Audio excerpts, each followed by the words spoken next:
নমস্কার, আমি কৃষ্ণনগরের সাংসদ মহুয়া বৈত্র বলছি।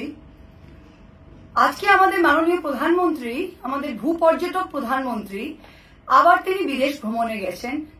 এত লম্বা বিদেশ ভ্রমণ বোধহয় এর আগে কোনো প্রধানমন্ত্রী করেননি। যাই হোক, তিনি তো মাসে মাসেই যান, এ মাসেও গেছেন।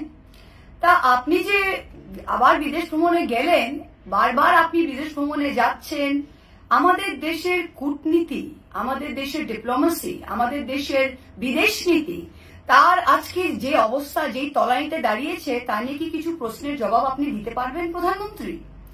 প্রথম, যে আজকে leader of the free world যিনি প্রেসিডেন্ট ডোনাল্ড ট্রাম্প, মার্কিন যুক্তরাষ্ট্রের রাষ্ট্রপতি, তিনি কিন্তু বারবার বলে যাচ্ছেন তিনি ইন্ডিয়া আর পাকিস্তানের মধ্যে ভারত পাকিস্তানের যুদ্ধের বিরতি তিনি করিয়েছেন। তিনি বারবার বলে যাচ্ছেন।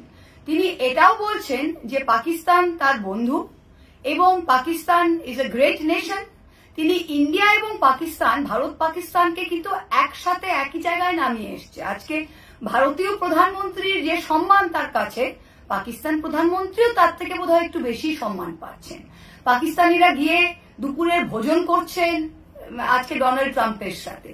তা আপনার যে এত বিদেশ নীতি, এত কূটনীতি, এটাই হলো?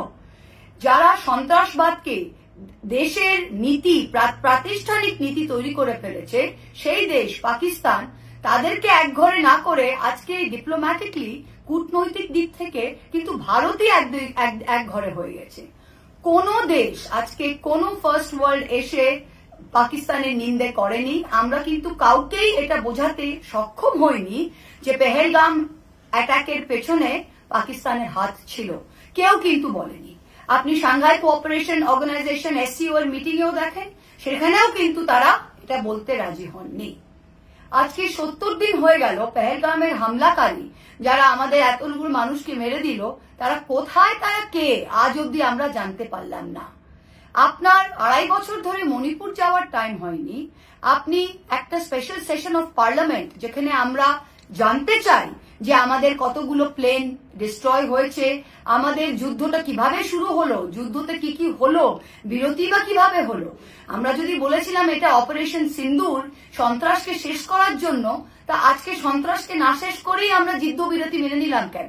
এই কয়েকটি প্রশ্নের উত্তর আমাদের জানা দরকার।